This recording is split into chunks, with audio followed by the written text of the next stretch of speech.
So many books, but so little time. Jadi waktu bulan April, aku udah bikin to-do list, aku udah bikin di TBR aku mau baca 13 buku. April TBR check. Jadi tiap awal bulan aku selalu bikin TBR list atau daftar buku-buku apa aja yang mau aku baca di bulan itu supaya aku punya target yang jelas dan biar lebih semangat aja baca bukunya.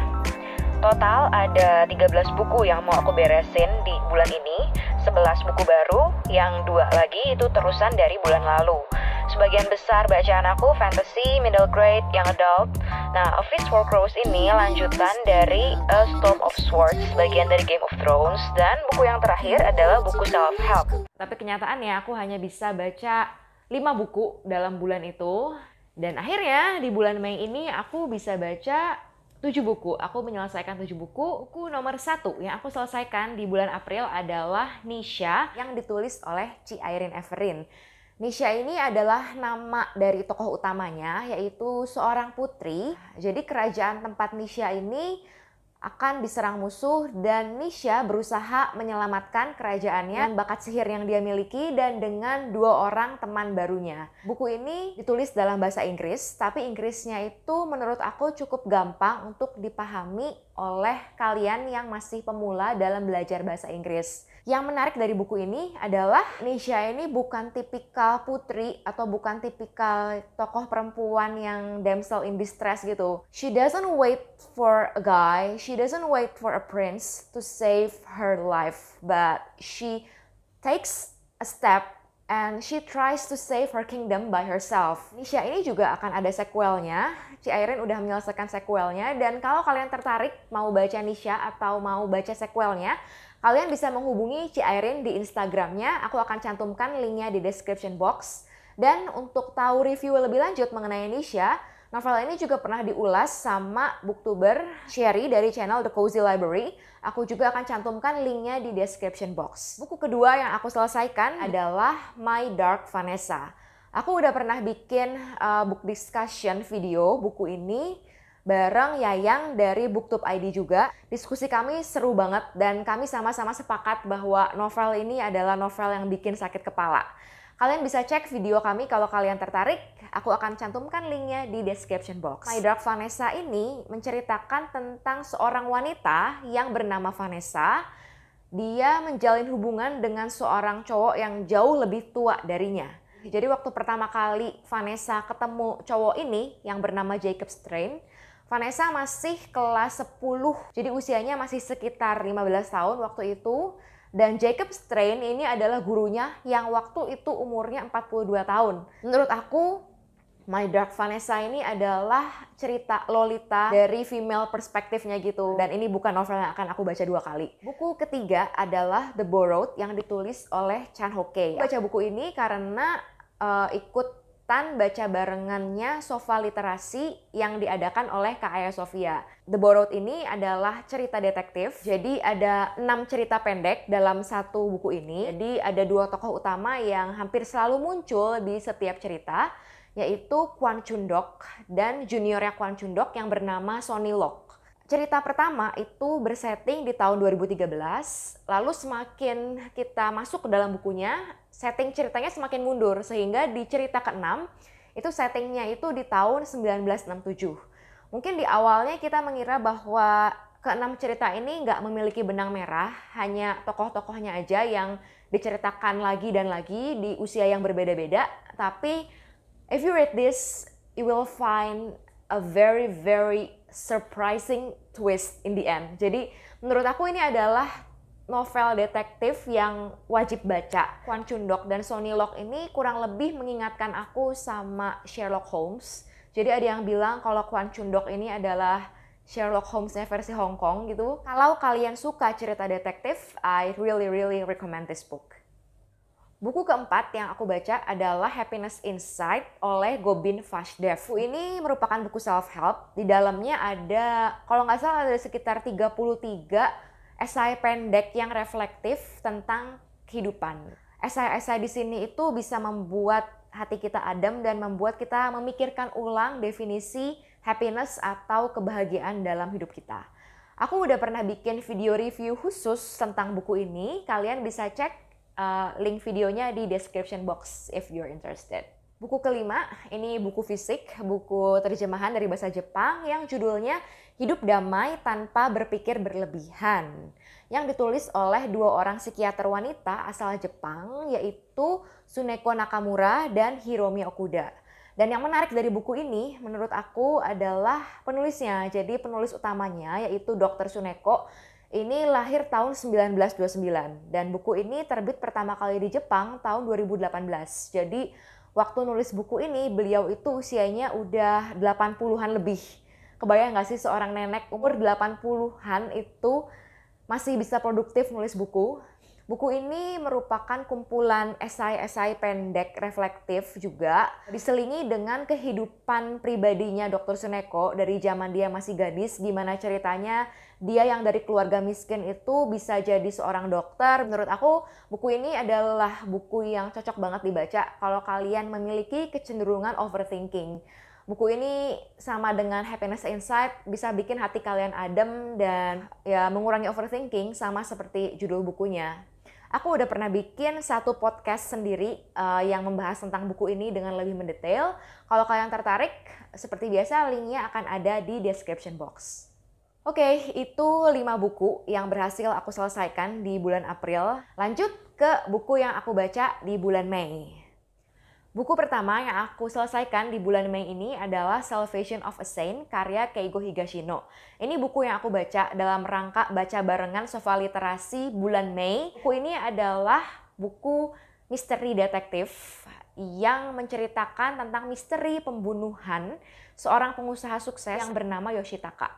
Yoshitaka ditemukan tewas di rumahnya sendiri. Hasil penyelidikan menunjukkan bahwa dia tewas karena racun yang diminum di dalam kopinya. Begitu polisi menyelidiki, ternyata pelaku itu punya alibi yang luar biasa kuat.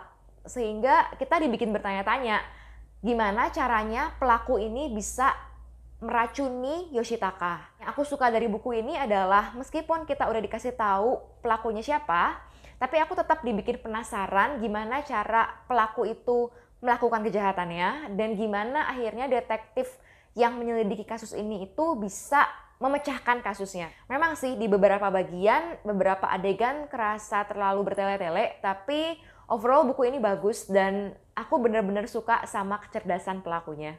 Buku kedua yang aku baca di bulan Mei adalah Giselle karya Akiyoshi Rikako. Ya, ini adalah buku keempat Akiyoshi Rikako yang aku baca setelah Holy Mother, The Girls in the Dark, dan The Dead Returns. Yang keempat ini adalah Giselle. Aku udah mau baca buku ini dari berbulan-bulan lalu, tapi baru sempat baca di bulan Mei ini. Dan ya, once I start reading, it was very hard for me to stop.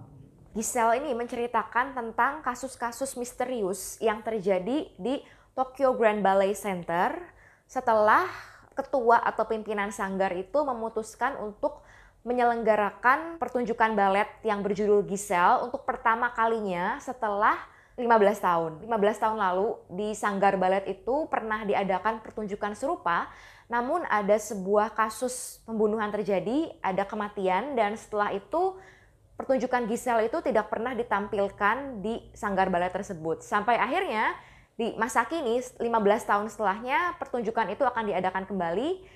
Namun di tengah persiapan banyak kejadian-kejadian aneh terjadi dan kita sebagai pembaca dibikin bertanya-tanya, ini sebenarnya siapa sih dalang yang ada di balik semua kejadian aneh itu. Aku jadi tahu banyak hal tentang balet, terutama tentang gimana balet itu sebenarnya kelihatan begitu indah di luar, tapi dunia balet itu ternyata begitu kejam di dalamnya. Tema itu disampaikan oleh penulis berkali-kali dalam buku ini dan I think it's a very beautiful story. Meskipun karena mungkin ini udah buku keempat Akiyoshi Rikako Sensei yang aku baca, twistnya ini menurut aku masih lebih predictable dibandingin 3 buku pendahulunya. Ya mungkin karena memang aku udah mulai terbiasa ya dengan karya-karyanya Akiyoshi Rikako Sensei. But this book is still a page turner dan menurut aku ini buku yang bagus banget juga. Unfortunately, I have to re-record this part karena di bagian sebelumnya tiba-tiba mic aku mati dan aku baru sadar begitu videonya udah beres direkam. Lanjut ke buku yang aku baca di bulan Mei 2021 ini, yaitu Everlasting Nora yang ditulis oleh Mary Miranda Cruz. Buku ini merupakan buku pertama tentang Filipina yang aku baca. Jadi penulisnya ini, Mary Miranda Cruz, adalah seorang Filipino-American. Everlasting Nora ini merupakan novel middle grade yang mengisahkan tentang seorang gadis berusia 11 tahun bernama Nora, sama dengan judulnya. Nora dan ibunya, mereka ini adalah para squatters atau orang-orang yang tinggal di kuburan. Jadi sebuah kuburan di Manila sana namanya North Cemetery. Itu salah satu kuburan terbesar di sana. Masalah di novel ini mulai muncul ketika suatu hari ibunya Nora ini tiba-tiba menghilang. Aku baca novel ini di script, kebetulan di sana ada versi e-booknya dan ada versi audiobooknya juga. Oh ya, buat kalian yang mau memperlancar listening bahasa Inggris juga bisa banget dengerin audiobooknya Everlasting Nora ini karena naratornya itu pinter banget. Jadi aku nggak tahu sih naratornya aslinya berkebangsaan mana, tapi dia punya aksen gitu, dan aksennya itu buat narasi cerita ini bener-bener gampang banget didengerin, dan dari sisi cerita juga bagus banget. Buku keempat yang aku baca di bulan Mei 2021 ini adalah How to Talk So Little Kids Will Listen. Ini buku parenting, buku self-help parenting, dan ini buku yang sangat aku rekomendasikan kalau kalian orang tua yang punya anak kecil berusia 2-7 tahun. Karena this book is like my holy grail of parenting book. Jujur aja aku jarang baca buku parenting, dan aku awalnya baca buku ini karena kepepet. Kebetulan aku punya anak usia 22 bulan dan kayaknya dia tuh nggak mau dengerin apa kata-kata aku. Terus ya karena penasaran aku baca buku ini dan aku mempraktekkan tools yang ada dalam buku ini. Cara kita bicara sama anak itu aku praktekkan dan it worked like magic. Untuk lebih lengkapnya aku akan bikin satu video review khusus tentang buku ini karena aku sangat berterima kasih sama buku satu ini. Buku kelima yang aku baca di bulan Mei ini adalah Your Name karya Makoto Shinkai. Kayaknya aku udah nggak perlu cerita panjang lebar lagi ya tentang buku ini karena buku ini pun awalnya merupakan sebuah anime yang udah terkenal banget. Singkatnya, Your Name ini adalah cerita yang adult antara dua orang anak SMA yang bernama Taki dan Mitsuha. Taki dan Mitsuha sama sekali nggak saling kenal. Taki tinggal di Tokyo, Mitsuha tinggal di sebuah desa kecil di Jepang yang bernama Itomori. Dan suatu hari mereka ini bertukar tubuh. Di buku ini akan dibahas lebih lanjut kenapa mereka bisa bertukar tubuh dan apa yang akan terjadi ke depannya setelah pertukaran tubuh itu. Itu ceritanya bagus banget, aku nggak bisa terlalu banyak cerita karena pasti akan jadi spoiler. Kalau kalian udah nonton animenya, menurutku buku ini tetap menarik untuk dinikmati karena ada beberapa detail yang nggak ada di anime, nggak tersebut di anime, tapi ada di bukunya. Dan emosi Taki serta emosi Mitsuha di dalam animenya itu juga dideskripsikan dengan lebih jelas melalui kata-kata di dalam novel ini. Ini dia bukunya, aku lupa ngasih lihat dari tadi. Jadi ya ini bukunya sama persis ceritanya kayak animenya, cuma ya itu ada beberapa detail yang bisa diungkapkan di buku ini yang mungkin nggak sempat kesebut atau nggak terperhatikan gitu di animenya. You must read this book. Buku ke-6 yang aku selesaikan di bulan Mei adalah Love Yourself Like Your Life Depends on It. Aku nggak bisa banyak bicara tentang buku ini karena gimana ya, jujur aja aku nggak gitu suka. Dari buku ini aku belajar satu hal, jadi kalau kalian bingung dalam memutuskan sesuatu, kalian bingung di antara dua pilihan, tanyakan ke diri kita sendiri. If I really love myself truly and deeply, what would I do?